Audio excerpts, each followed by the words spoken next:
Hoje é dia 9 de julho de 2022 e este é o episódio 211 do podcast do Ponto de Portugal, o show sobre o Ubuntu, software livre e outras cenas. O meu nome é Deu Constantino e comigo tenho o Miguel Famel. Olá, até rima. Olá. E hoje temos um convidado especial, o Ruben Carneiro. Olá, Ruben. Muito bem-vindo, Ruben. Olá, viva. O Ruben, para quem não sabe, é um relevante contribuidor do projeto Ubiports e dos mais antigos contribuidores dos projetos Ubiports. Ele está envolvido de uma série de coisas, mas no Ubiports, mas já agora acho que a melhor forma de ficarmos a conhecer o Ruben é ele apresentar-se um pouco. Ruben, Ubiports, qual é o teu envolvimento com o projeto Ubiports? Bem, no início do projeto foi o desenvolvimento no Nexus 5. Foi o porting do Nexus 5 na altura era o Android 5.1. Também cheguei a fazer o port do Avian 10, do Avian 7 para o Nexus 5, Sim, mas não foi usado o decisão port. de saltar o 7 e avançar agora, para o 10. E fiz também há pouco tempo um push para a adaptação do 10 para o Nexus 5. Também já trabalhei noutros dispositivos como o Fairphone, o OnePlus One, Okay. o Boba, o primeiro, não o segundo. E neste momento trabalho em ports no Redmi Note 8 Pro. E também fizeste uma coisa que é extremamente popular, que é os splash screens de vários dispositivos. Sim, também modifiquei os splash screens da maior parte dos dispositivos para conterem o logo do Ok, além disso, também és autor de diversas aplicações, mas já lá vamos. Mas antes disso, conta-nos como é que chegaste aqui, como é que chegaste ao Ubiports, como é que chegaste ao Linux em geral, o que é que te levou, como é que conheceste o Linux em primeiro lugar, aliás? Bem, eu comecei por usar um Windows PC que era mais lento com uma torradeira. Na altura ainda acho que tinha, se não me engano, 98. E isso foi mais ou menos em que altura? Não tenho mesmo ideia, mas foi para aí em 2003. Nem sei. Só nota que eu comecei com o NT em 99. Foi o primeiro computador. Ok. Pré-história. E naquela altura dava-me tempo para abrir uma página do browser e ir tomar um café e fumar um cigarro. Conclusão. Peguei naquele computador tal como estava, direitinho, nem apaguei nada. Parti-o ao meio, meti-o no caixote lixo, montei o computador para mim e disse: o Windows já não é mais para mim. Nessa altura o meu irmão disse: e o que é que vais usar? E eu vou usar Linux. Tenho aqui o OpenSUSE, ouvi dizer que isto é fixe. Na altura ainda tínhamos que compilar tudo à mão. E não era o OpenSUSE que se chamava, era SUSE. Na altura os sistemas eram para homens com barba rija, que faziam a barba com arame farpado e essas coisas. Já haviam todas, RPMs, mas a quantidade de RPMs disponíveis para o SUSE e as aplicações disponíveis não se para a SUSE e para as distribuições todas em geral não se compara com o que existe agora. Sim, esta malta nova não tem noção. No nosso tempo nós íamos para a escola a pé, descalços no meio da neve durante 3 km, que eu não me lembro. Sim, compilávamos o kernel e uma sardinha dava para 4. Mas olha, Ruben, quando tu decidiste saltar para Linux, em que ano é que isso foi? Por volta de 2000 já nem sei. Foi há muito tempo. Eu já devo estar... 2001, 2002, 2006... 2003, se não me engano, 2003. Okay. Havia o SUSE e o SUSE Enterprise Desktop, se não me engano. Mas tu já percebias alguma coisa desse universo? Tinhas formação específica? Nada. Ou eras um curioso e ouviste falar e decidiste instalar? Como é que isso aconteceu? Já agora, uma pergunta ainda antes disso. Que idade é que tinhas nessa altura? Se quiseres dizer, obviamente. 22 nem tanto, as tantas para aí 20. Mas, conclusão. Eu encontro aquilo e virei-me para o meu irmão e disse: olha, vou instalar isso. Isso não é para ti, pá. Isso é para pessoas que compreendem, não é para ti. Eu, está bem, vou experimentar. Meti aquilo numa pen, instalei. Minha primeira dificuldade, pôr a minha gráfica a NVIDIA a dar. Tive 24 horas a seguir tutoriais, sem dormir, só para pôr os gráficos a dar, na altura que tinha aqueles efeitos do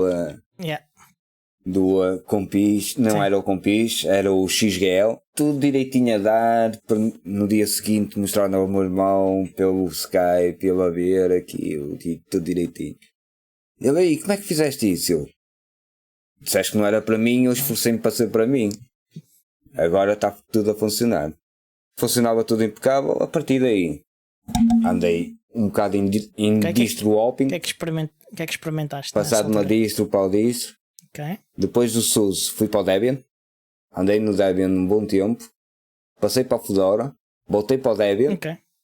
E vim para o Ubuntu. Crianças lá em casa, só um aviso. Fiquem na escola, investam nos vossos estudos. Isto não é um programa onde nós advogamos o consumo de drogas. Embora pareça pela conversa. Começo por aqui, depois experimentei isto, depois experimentei aquilo. Cuidado. E agora desembocaste no Ubuntu, mas fizeste bem a fazer, a andar a saltitar entre distribuições, porque já dizia a minha avó, namora muito para casares bem. Pronto.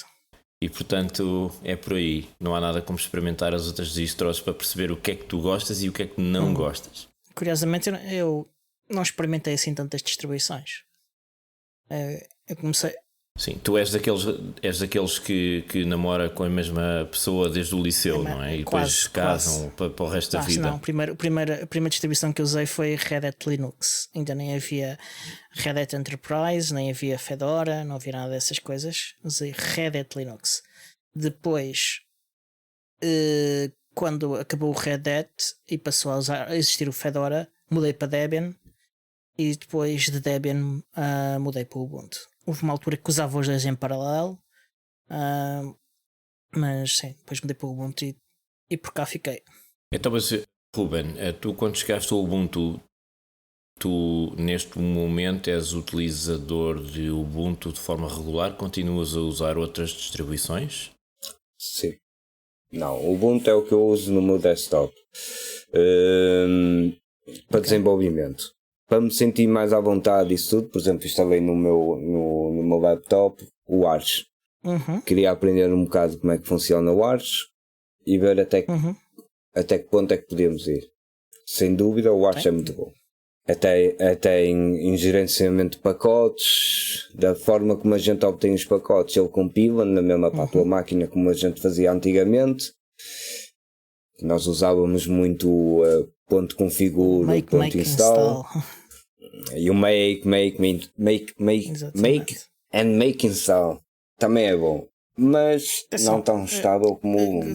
Disseste aqui uma coisa que também é boa e eu concordo. As distribuições em geral, a maior parte delas são boas e para gostarmos de uma não temos de deixar de gostar das outras. O Linux não é necessariamente monógamo. Ele gosta das distribuições todas. Crianças, mais uma vez, eu quero fazer uma ressalva para os menores lá em casa. Este podcast não advoga o exercício da poligamia, ok? Estamos a falar de distribuições. Isto hoje vai ser assim. Pronto, fiquem na escola, invistam nos vossos estudos. Mas sim, em termos de estabilidade, depois é verdade que uma rolling distro é preciso usar com muito cuidado. E embora possa ser estável 99% do tempo, há ali um momento qualquer em que há uma versão nova de uma coisa qualquer que vem por aí e que pode quebrar completamente a vossa experiência, né? Ou que só causar irritação. Sobretudo coisas como Arch. Eu nunca sei como é que é de pronunciar isto. É Arch. Sobretudo em coisas como o Arch, em que tu tens tanta possibilidade de mudar configurações e de fazer coisas muito personalizadas, o risco de mexeres em alguma coisa sem querer ou de mudares ali qualquer coisa. Sim, e além disso, o Arch tem outra característica que está sempre muito no bleeding edge, ou seja, adota muito facilmente e rapidamente coisas muito recentes, acabadas de sair. e que por isso estão menos testadas. E é normal que chegando a um desses casos em que as pessoas têm as coisas com uma configuração própria, muito personalizada e talvez menos comum, e é perfeitamente possível que chegando aí quebre. O que não faz disto uma distro má, é apenas uma distro que tem que se usar com cuidados diferentes. O ideal mesmo seria ter duas máquinas em que tu tens o Arch à tua maneira, mas na sua versão estável, não é? Que tu fazes as coisas assim com prudência e moderação, um bocadinho como uma LTS. E depois tens uma segunda máquina, ou até uma máquina virtual com o Arch que tu usas para brincar. A máquina virtual tem as suas limitações. Tudo que é questão de suporte hardware, depois tu não consegues validar, não é? Simular. Então o ideal mesmo é ter duas máquinas e depois tens uma máquina para partir. Basicamente, mas fazes como ali, deixa ver o que é que acontece se eu carregar neste botão. Como o Ruben muito prudentemente fez, tem uma máquina principal de desenvolvimento e depois tem a outra para experimentar o Arch e para usar o Arch como ele gosta. Acho que é uma solução muito prudente e razoável. Ou então a solução da Valve, que é distribuir imagens de Arch pelos utilizadores e depois eles testam, é isso? O Arch. Não, desculpa, isso é o que faz a EA, tens razão.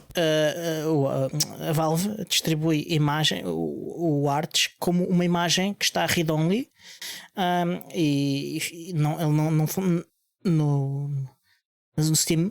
Não permite alterações. Não é só isso, não pedir alterações. Ele é distribuído como uma imagem. Há releases, ele não é distribuído como uma rolling release. Ele chega à Valve, os pacotes como rolling release, eles estabilizam tudo, fazem as alterações deles, criam uma imagem e essa imagem depois é enviada, é disponibilizada como update para os Steamboxes. E é também uma forma muito prudente de fazer e razoável de fazer a adoção de artes e que é utilizada com outras coisas que já vamos falar um bocadinho mais adiante. Já imaginaste estar um mês inteiro a codificar um programa e vem um pacote de repente? Uma dependência de uma coisa que tu já não consegues usar. Até pode nem ser aquela coisa que tu usas diretamente, mas uma dependência daquilo ou uma dependência da dependência, e porque um developer qualquer tem um dedo um bocadinho maior e carregou na tecla ao lado, ou porque um developer quis protestar uma coisa qualquer e injetou para lá código para fazer um protesto qualquer que depois quebra o funcionamento da tua app porque estavas à espera que aquilo se comportasse de uma maneira e agora está-se a comportar de outra. Portanto, porque não vamos esquecer que a maior parte dos repositórios das aplicações do Arch são repositórios da comunidade.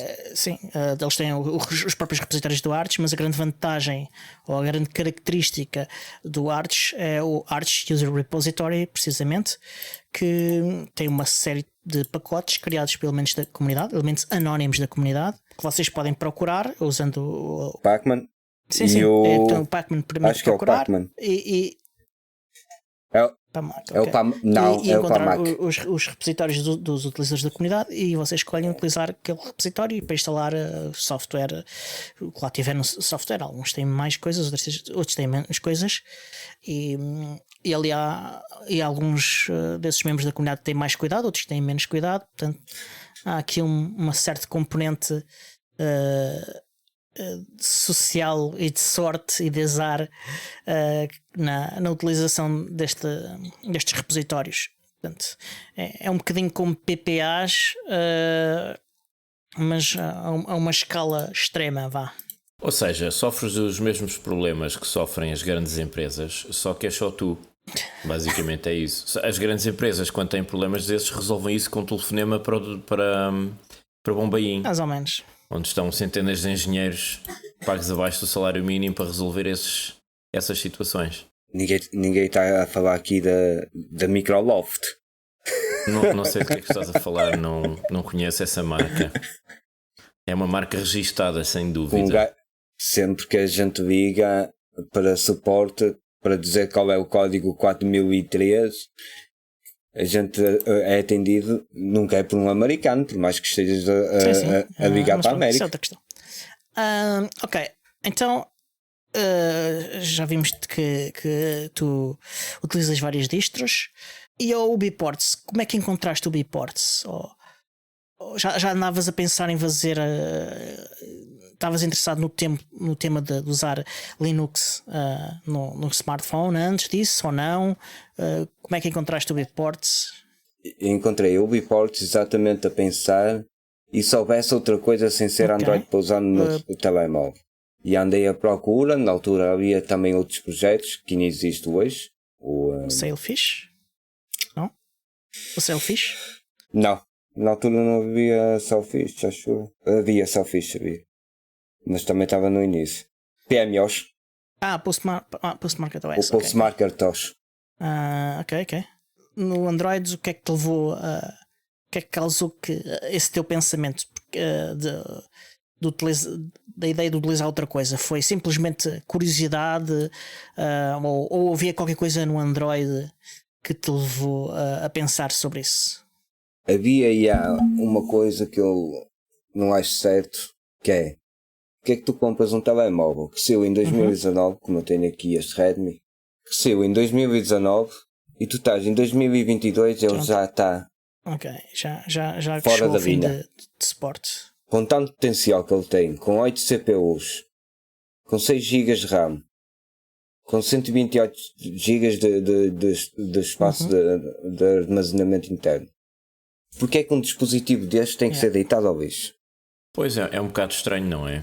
É como se a indústria dependesse das vendas constantes e do crescimento constante para assegurar lucros.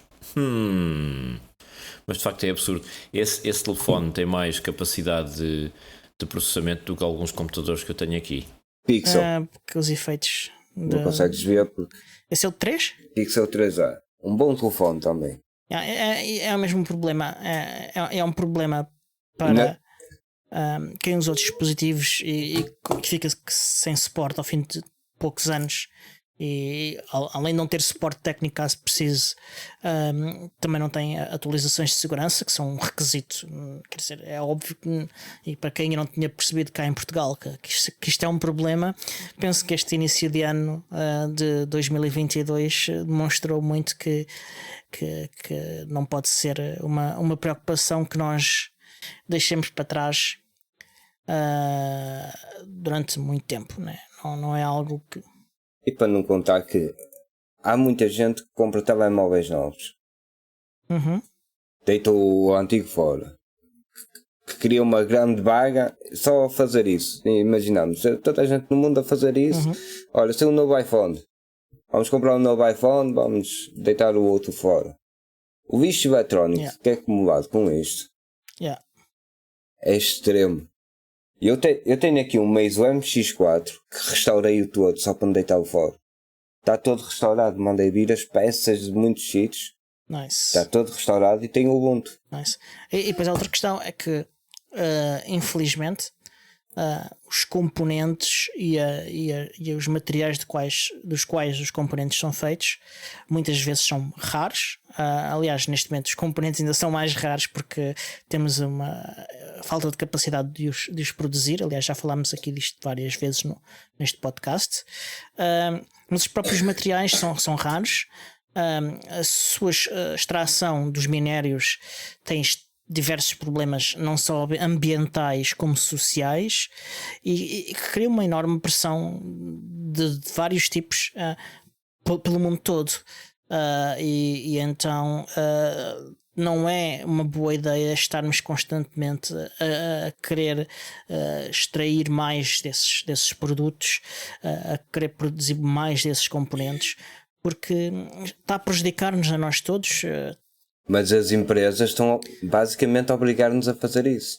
Quando eles te dizem assim, atenção, se tens um Android que tem se tens um smartphone que tem um Android 4, a Play Store já não vai dar mais suporte a isso.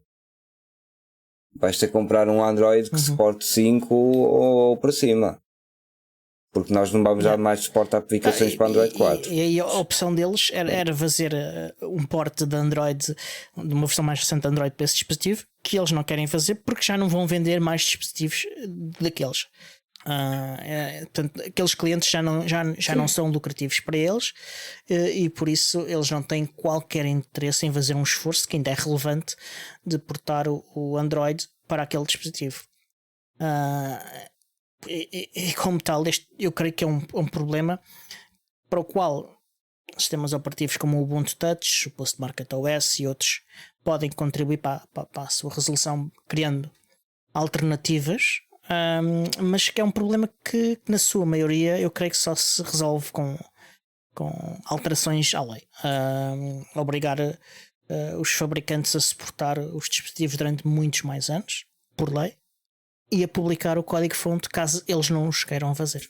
Qualquer dia chegamos ao ponto de eu deixar de acreditar que a motivação do lucro só tem efeitos positivos ou que o mercado se autorregula, quer dizer, não, é um absurdo. Não, mas o mérito. Enfim. Ok, então tiveste curiosidade, procuraste o Ubuntu Touch e quando é que o encontraste? Foi quando? E encontrei o Marius. Na altura era o Marius. Qual deles? Porque há dois Marius. Na altura... O Marius Grispardi e o Marius Quebec, na altura. Quem é que era mais? O Dalton deve ter aparecido mais ou menos por essa altura. Não me lembro. O Dalton foi mais a meio do ano. Não devia ser muito mais gente do que isso. Não, havia muita pouca gente mesmo.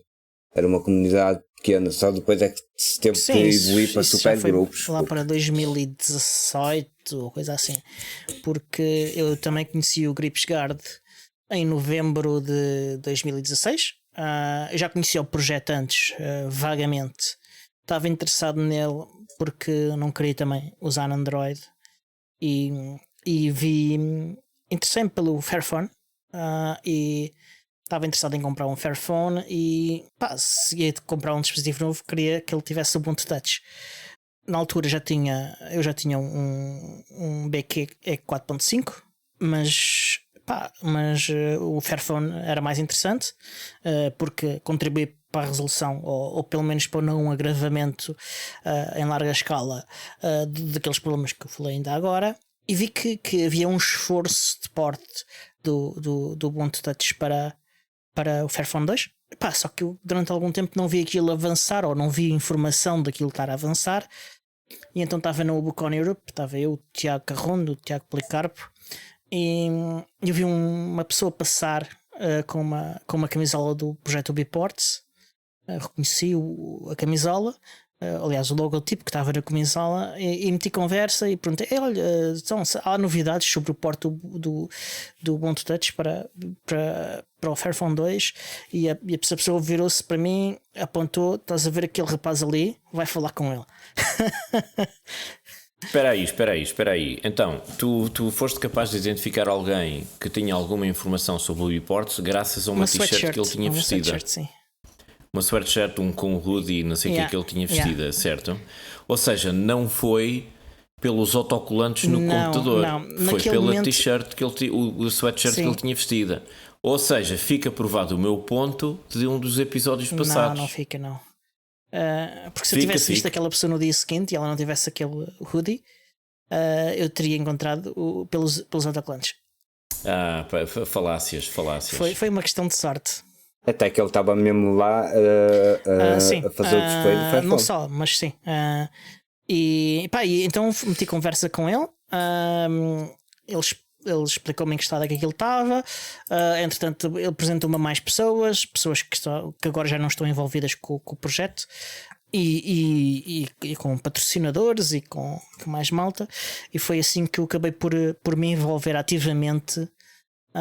Foi graças a uma longa conversa pela noite dentro. Eu e o Tiago Carrondo tivemos uma grande conversa com essas pessoas e foi assim que nos envolvemos com o projeto, que é interessante. Mas tu envolveste de uma forma completamente diferente, porque acho que começaste logo a fazer contribuições técnicas, não é? Sim, comecei a fazer modificações para a adaptação dos telemóveis para o Ubuntu.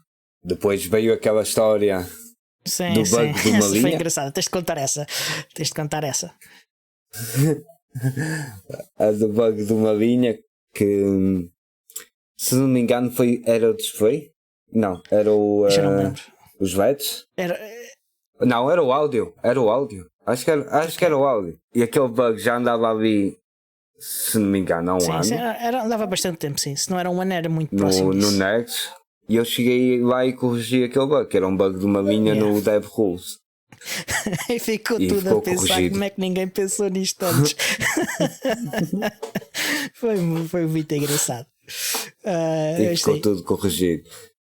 Mas de facto isso bate certo com a tua personalidade, porque é mesmo o que o teu irmão te disse quando tu decidiste, vou mudar para o OpenSUSE, vou-me borrifar para o Windows. Não te metas nisso, que não é para pessoas como tu, e depois a gráfica não funciona e tu disseste, não, vou ficar aqui 24 horas. Faz sentido. Tu viste o bug e pensaste, alguém tem que fazer alguma coisa. E siga. Quanto tempo é que tu demoraste a fazer isso? Sou capaz de ter ficado para aí 3 dias a tentar mudar o DevRules e a ver qual era a rule que batia certo com aquele problema.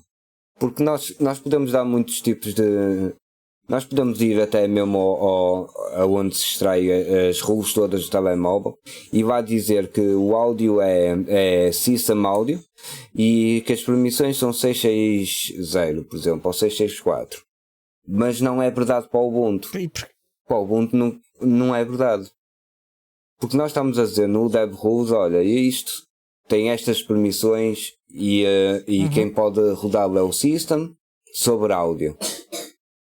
Mas às vezes não é isso que acontece. Por exemplo, eu tenho aqui uma questão com o Redmi, em que eu tenho os gráficos e os gráficos estão apontados para System Graphics.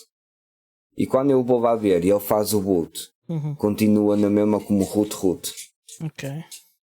E o que é que causa isso? O próprio dispositivo tem as suas rules ao criar. Nós, por exemplo, aqui neste que é um MediaTek, eu vou ao init MT68 qualquer coisa e vou lá e vejo mesmo no init quais são as rules que eu tenho.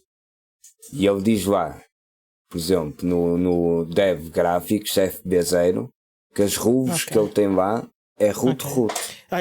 Agora entramos aqui por um caminho super técnico, de repente, mas isto mostra uma coisa, é que fazer isto dos ports é técnico, altamente técnico e difícil, e podem acontecer coisas inesperadas que alteram os comportamentos que nós estamos à espera, que dificultam ainda mais o processo, que faz com que seja um processo lento, às vezes frustrante, e que portanto é um esforço muito grande. Mas nós já falámos aqui muitas vezes de ports e de portar o Ubuntu Touch para dispositivos neste podcast, mas se calhar nós beneficiávamos aqui, tu que já estiveste envolvido nisso, de uma explicação geral, assim, muito por alto, do que é isto de fazer um port do Ubuntu Touch para um dispositivo novo e de que tipo de esforço é que isto envolve. Eu acho que talvez consigas explicar-nos aqui um bocadinho melhor a coisa. Ora bem, para começar, envolve em encontrar a fonte do código toda. Vais precisar do kernel, vais precisar da fonte de código toda, não agora no GSX. GSX já não precisas disso, porque usas a partição de vendor como a partição que te vai fornecer todo o hardware, basicamente, todas as drivers do hardware. Mas antigamente nós tínhamos que recompilar um sistema base. No Alvin não se faz isso, se não me engano. E o quanto difícil é encontrar esse código? Normalmente é fácil e está sempre disponível em repositórios do LineageOS. É preciso estar disponível no Lineage, não é? É isso. LineageOS ou mesmo o AOSP, que é mais básico. Há sempre alguém que tem esses repositórios, ou mesmo pessoas que fazem os ports, mesmo elas no XDA, e publicam as sources mesmo nos sites deles. Estamos aqui a depender o início deste trabalho no trabalho de outras pessoas que já andaram aqui de volta disto a partir pedra para tornar isto possível. Sim. Agora não é tão trabalhoso fazer uma adaptação agora, devido ao GSI. Explica só um bocadinho às pessoas que podem não saber o que é o GSI. Também já aqui falámos, mas uma nova explicação é melhor. O GSI é baseado no Generic System Image, que é uma imagem genérica para todos os dispositivos. Que é o caso do Alien, que estamos a usar normalmente agora no Alien 10 e o 11, que é, nós construímos, neste caso a UBports constrói uma imagem genérica de ARM64 que dá para todos os dispositivos. Essa imagem só vai servir mesmo para se usar com a Bender. Nós usamos aquela imagem como se fosse uma imagem root, mas basicamente não tem nada lá dentro. Tem poucas livrarias, tem. E agora é mais fácil fazer, até para o GitLab, e fazes muito bem por sair do GitLab. Basicamente o que precisas é da fonte do kernel para criares o boot, os overlays, que é os overlays do DFT, que estão na Google, que é para criar um init tree do Alien. O init tree do Alien é o que te vai fazer o bypass do Alien, seja para recovery ou para o boot mesmo, para o sistema. E precisas dos scripts, que também são fornecidos pelo UBports. Tens lá os scripts para compilar o kernel, para criar uma fake OTA, para criar o sistema todo. Tens tudo direitinho lá. E basicamente é pôr aquilo a andar e ires consertando bugs do kernel. Depois tens o Device Overlay. O Device Overlay é o que é importante aqui no Alien 10 e no 11. Porquê? Porque o projeto é todo baseado em hacks. São overlays para fazer aquilo funcionar. Tens um overlay para o Wi-Fi.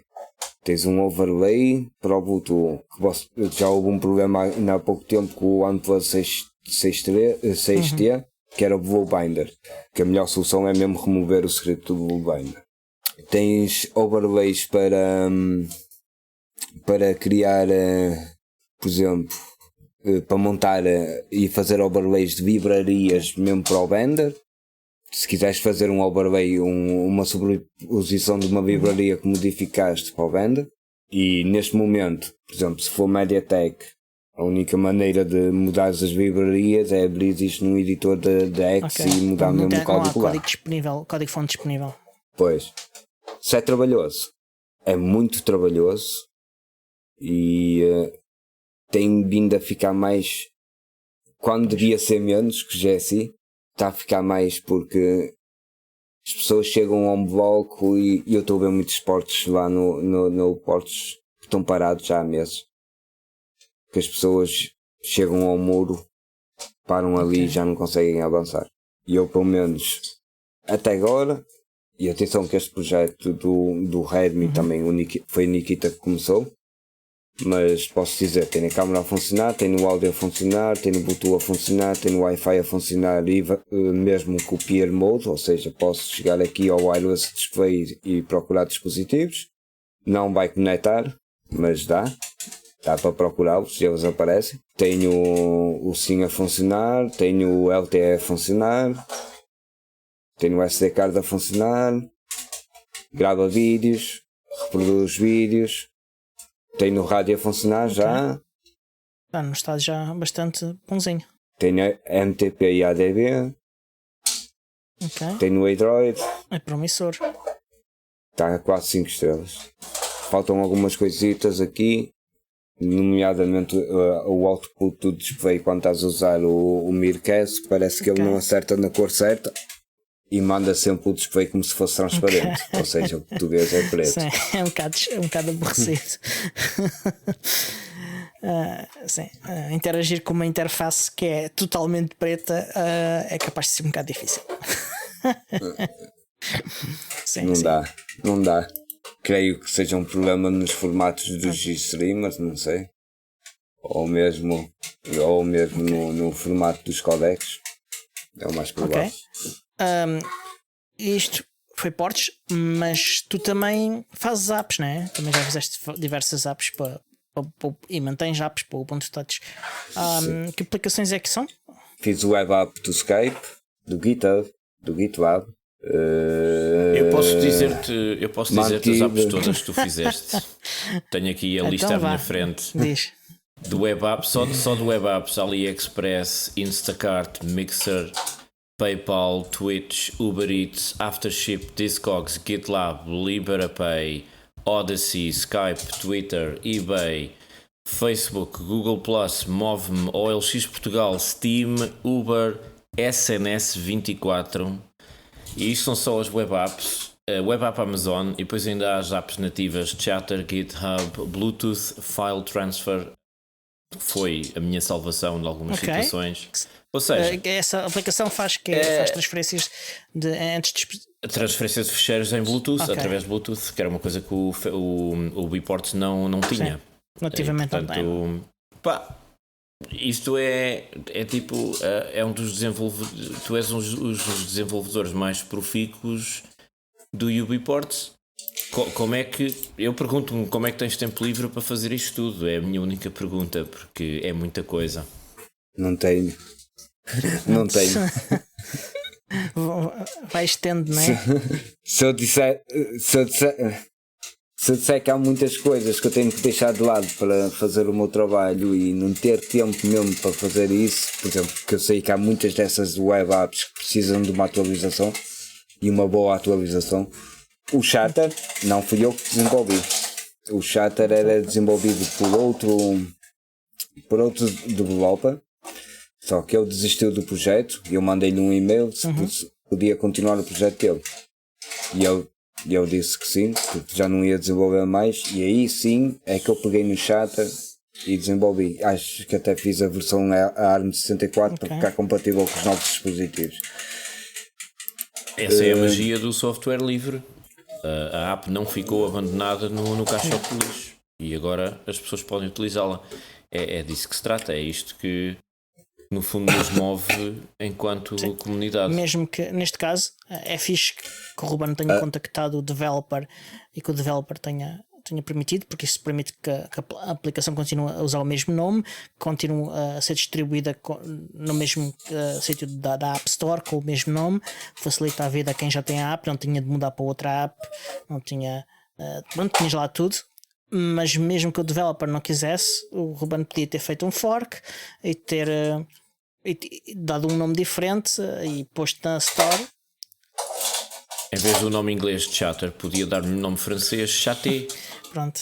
Que se escrevia da mesma maneira, que é chato, mas pronunciava-se de maneira diferente.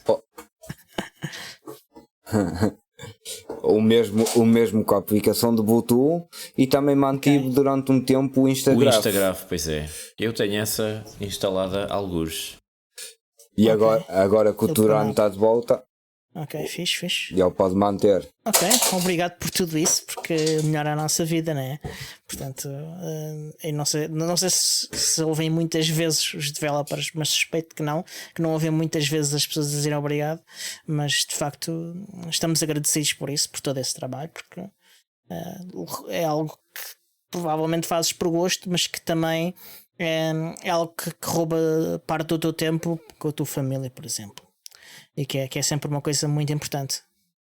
Se vocês forem ao site da Open Store, link nas notas, e procurarem pelo autor Ruben Carneiro, conseguem encontrar a lista das aplicações todas.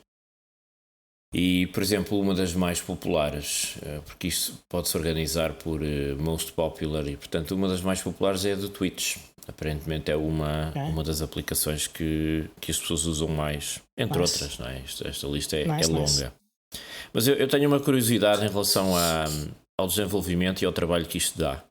Porque as pessoas como eu, de qualquer maneira, que abrem o telefone com o Ubuntu Touch e vão à loja e pesquisam uma aplicação para as suas necessidades e depois é só clicar em instalar, nós não temos noção, a maior parte de nós não temos noção do trabalho que isto dá. E a curiosidade... Qual é a versão que te dá mais trabalho?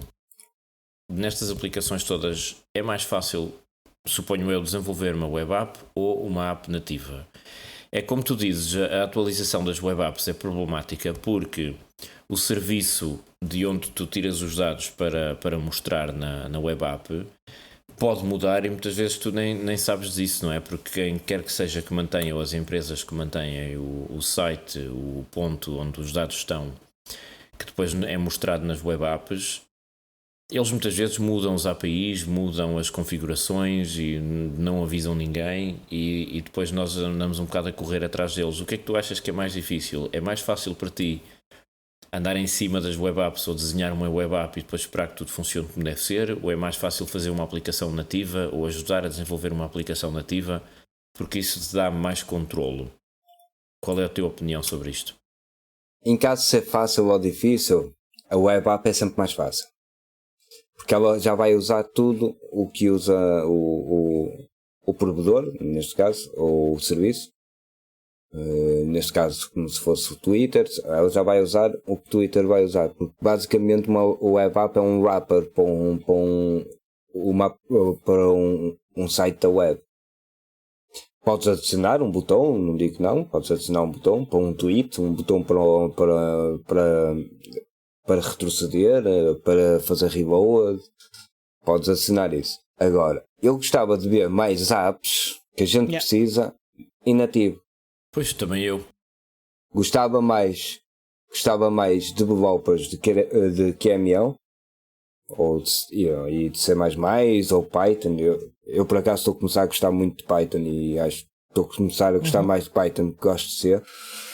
E o Python é fácil de integrar também no QML. É uma coisa que alguém que não seja um developer profissional, é muito lógico, que não seja um informático sequer, consegue muito facilmente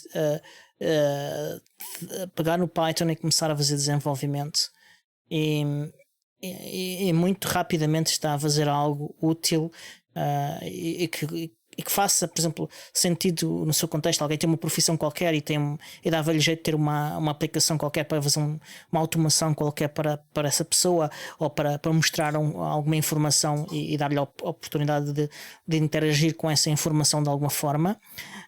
O Python é uma linguagem que permite muito facilmente fazer aplicações altamente portáveis e que qualquer pessoa pode fazer, não é preciso tornar-se um developer profissional para fazer isso. Podes continuar a ser um matemático, podes continuar a ser um agricultor e aprender Python e fazer aplicações com Python que servem para o teu trabalho. Não te tornas um administrador de sistemas, não te tornas um developer, mas és um profissional da tua área que usa programação. Ou seja, é uma maneira de democratizar o acesso às tecnologias da informação. É uma delas. Claro que há outras linguagens. Uma delas. Há mais linguagens que oferecem oportunidades destas, mas o Python é especialmente bom nisto.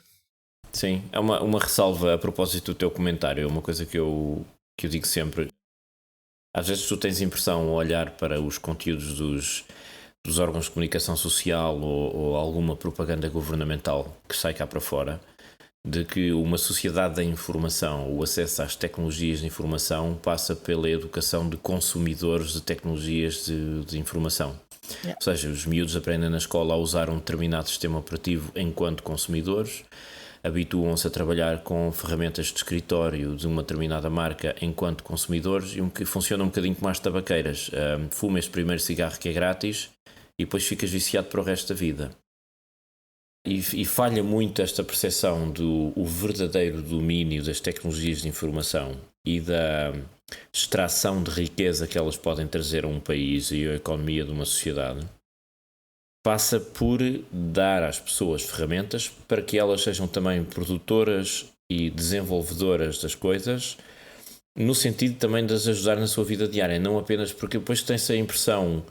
É o que eu chamo a falácia Web Summit, de que tu podes ser um milionário se fores desenvolver uma app, que é uma falácia porque não tens o monopólio da distribuição dessas aplicações e fica sempre meio dúzia de tostões nos grandes monopólios, Google, Microsoft, etc.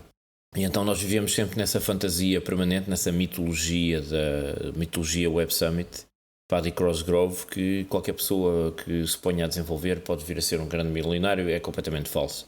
A maior parte dos desenvolvedores aqui em Portugal e noutros países, em muitos casos eu diria, têm quase o papel dos artesãos dos latoeiros, dos tanoeiros, dos sapateiros na Revolução Industrial. Não são os donos das máquinas, não trabalham nas minas, mas são artesãos e estão condicionados pelo mercado, ou seja, não têm uma verdadeira autonomia, também não são eles que ficam milionários, geralmente são as pessoas que depois são os detentores das ações das empresas ou que se tornam CEOs. Por falar nisso, a falar na importância de nos tornarmos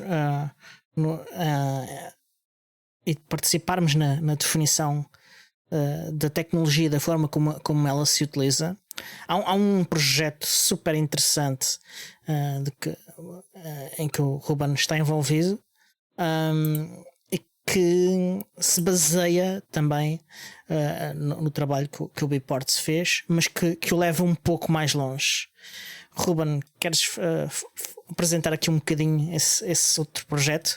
O outro projeto que eu estou envolvido chama-se Xphone Mobile, que traz já como sistema operativo o Xphone, o Ubuntu Touch instalado.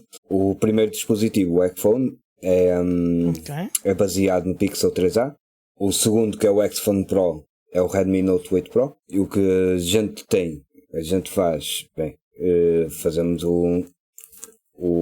a distribuição do sistema. Nós temos o nosso próprio servidor de updates, por isso os nossos updates não vêm da Uports.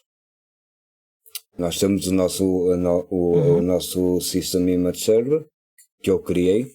Nós temos a nossa própria aplicação que também fui eu que criei, para mexer com vários programas e serviços que a gente oferece. Que eu não vou estar aqui a nomeá-los, mas para as pessoas terem uma ideia do que é. A aplicação, posso dizer que nós usamos Docker. Disponibilizam o Docker para os utilizadores, não é? O Docker está instalado já como serviço no Ubuntu Touch. Tem outros programas como o Zero Tier, para fazer conexões a networks. Tem um front-end em QML, pois. que não vai dar para ver muito. Tem um front-end em QML, mas o back-end é Docker, e é tudo na mesma aplicação. Presumo que seja um dispositivo que tem um público-alvo que é um público-alvo mais técnico, talvez developers, certo? Sim. Não...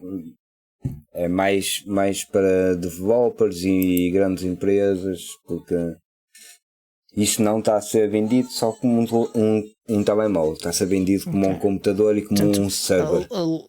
Concretiza de facto todo o conceito da convergência, em que um dispositivo é um smartphone, é um desktop, é um servidor. Laptop, e é, neste caso, ainda um bocadinho mais longe, também um servidor de desenvolvimento. Então, mas no caso do interface gráfico para laptop, isso tudo, desktop, ou seja, o servidor, pronto, não precisa de um interface gráfico, mas em relação aos outros aparelhos, qual foi a vossa opção nesse sistema para o interface que estão a usar? Nós estamos a usar acho que essa é a pergunta dele. A pergunta do Miguel, eles estão a usar na mesma o Lumiri do Ubuntu Touch. Sim, o que o Ruben estava a dizer é que o que é utilizado para permitir esta experiência convergente, em que se utiliza um ecrã para ter a interface como se fosse um desktop, é o Ethercast, que é também utilizado já pelo Pixel 3a, também já tem esta funcionalidade também. Nice. E é verdadeiramente convergente. O que é que tu entendes como verdadeiro convergente? Da última vez que eu tentei experimentar qualquer coisa desse género foi, como é que chama aquela funcionalidade só tenho isso no Fairphone, porque obviamente no backend não tem nada, o Libertine. Os Libertine Containers? Sim.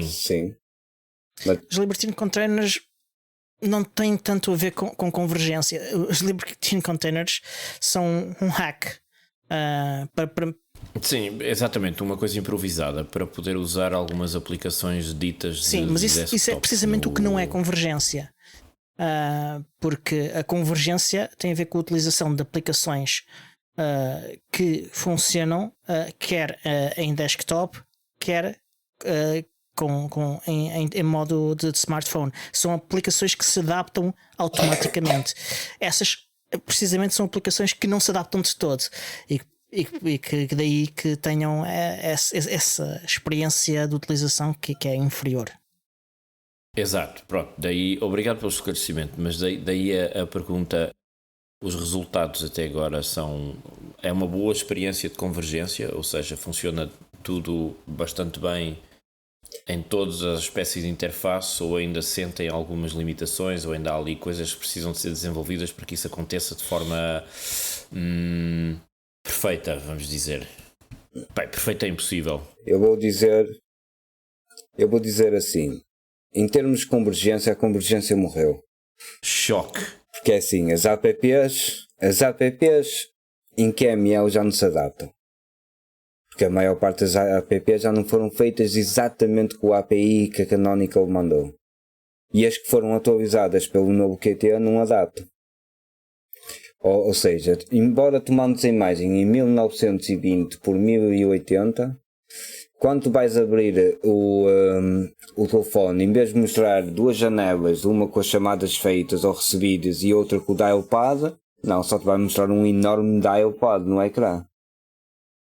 Sim, mas isso é um problema, a forma como as aplicações estão desenvolvidas em si, porque não foram pensadas, neste caso, em adaptar-se.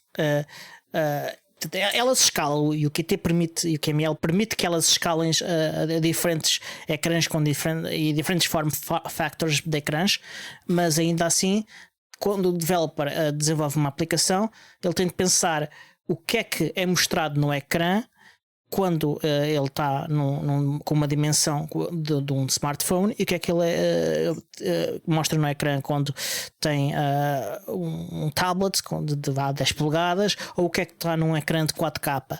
Ele tem de pensar nessas coisas, porque claro que não há magia, há sempre, tem de haver sempre tem de haver sempre uma certa consideração para estes aspectos, e este caso é um exemplo clássico. Por exemplo, o dialpad, se calhar quando está em modo convergente, não tem que ser a única coisa que é mostrada na aplicação. Se calhar tem que mostrar também chamadas recebidas e chamadas feitas em outras duas colunas. Ou seja, para todos os efeitos, as aplicações para desktop consideram o ecrã do telefone como uma espécie de desktop microscópico, e as aplicações desenhadas nativas para telefone olham para o ecrã do desktop e acham que aquilo é um ecrã muito grande do telefone, e continuam a comportar-se assim. Era um bocado isso que eu estava a recear ouvir, porque eu tinha muita... Nem todas. E pronto, depende das aplicações, claro. Não foram desenvolvidas de raiz para isso. Eu estava muito esperançoso há uns anos atrás com essa história da convergência, quando saíram as primeiras imagens do Ubuntu Touch. Lembram-me que a Canonical fez um sururu enorme com o telefone Edge, que eles queriam lançar, e até fizeram um peditório para alcançar um determinado valor que ficou um bocadinho aquém por um valor pequenito. Alguns milhões. De alguns milhões, sim. E eu tinha muita esperança de poder ter um dispositivo que andava no bolso e que tu ligavas, quando chegavas a casa, ligavas a um ecrã e usavas como se fosse. Mas isso podes usar, computador. depender da aplicação. Por exemplo, o Deco é um exemplo de uma aplicação que funciona bem em convergência. O browser também é um exemplo que funciona bem em convergência.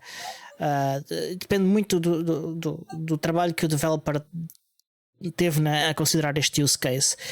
Não há muitos developers que o tenham tido, porque ultimamente não tem havido grandes oportunidades, porque o hardware também não tem tido essa capacidade de funcionar dessa forma. Há aplicações como, por exemplo, esta do Dialpad é um exemplo de uma aplicação que provavelmente o developer nem pensou nisto, porque pensou: quem é que vai fazer uma chamada em modo desktop? Mas sim, tem que ser um use case que tem que ser possível e que tem que ser considerado pelos developers das aplicações. Sim, que até pode estar a usar o teu telefone em modo desktop, ele está à frente do teu teclado e recebes uma chamada, metes em voz alta. E não é isso que as pessoas fazem com o Skype, no fundo, para usar um nome proprietário. Só que nem todas as apps se comportam assim. Se abris a app de música, por exemplo, tens a coluna do que está a tocar e as músicas que tens no telemóvel. Também se comporta bem. Mas a da música é um bom exemplo, sim. É um bom exemplo, sim, de facto. E não facilitaria a vida a toda a gente ter um API que já previsse essa possibilidade? Mas tens que fazer. Mas as APIs não fazem o trabalho dos developers. Os developers ainda têm que usar as APIs. E não há API que torne uma aplicação convergente. Isso não é uma. Não se poderia obrigar os developers, por exemplo, criar um API que permitisse desenvolver em simultâneo as mas duas versões. A API permite fazer. Não são duas versões. Não são Ou seja, são os desenvolvedores que não querem usam. Fazer isso, ou não querem fazer o investimento. Sim. Não querem, não fazem. Então não haveria possibilidade de apontar uma pistola à cabeça dos desenvolvedores se te voluntariares, a cumprir eu não te vou impedir, até porque tens uma pistola. Uma pistola não, eu tenho uma seja carabina, mas eu não te vou impedir, estás armado. Pronto. Exato. Exatamente. Ok, Ruben, e portanto, esses dispositivos, onde é que a gente os consegue encontrar para comprar ou para analisar mais se estivermos interessados neles? Lá estás tu com o comprar, Diogo. Em xphonemobile.com. Olha, estamos já a chegar ao fim do tempo que tínhamos disponível para hoje. Quero agradecer-te imenso teres vindo ao podcast. Eventualmente vamos te convidar mais vezes porque podes ser o nosso. És o maior expert nestes temas cá em Portugal, sem dúvida, e a falar neles em português, pelo menos. E já agora, onde é que as pessoas te conseguem encontrar na internet? Qual é a forma mais fácil de entrar em contacto contigo e de ver o teu trabalho? Pelo meu website, rubencarneiro.com, também pelo meu Twitter, Ruben L. Carneiro, ou no meu GitHub, Ruben Carneiro, no meu GitLab, Ruben Carneiro. Por isso, conseguem me encontrar em qualquer lado. Aliás, acho que basta chegar ao Google e escrever Ruben Carneiro. Olha, muito obrigado. Resta só dizer que este show foi produzido por mim, Diogo Constantino, pelo Miguel. Eu hoje vou dizer o Tiago Carronde, para o Miguel não ficar triste, que senão ele se sente sozinho. Não, é que depois é que eu tenho de ouvi-lo a seguir. E editado pelo Alexandre Carrapiço, o Senhor Podcast. E até para a semana.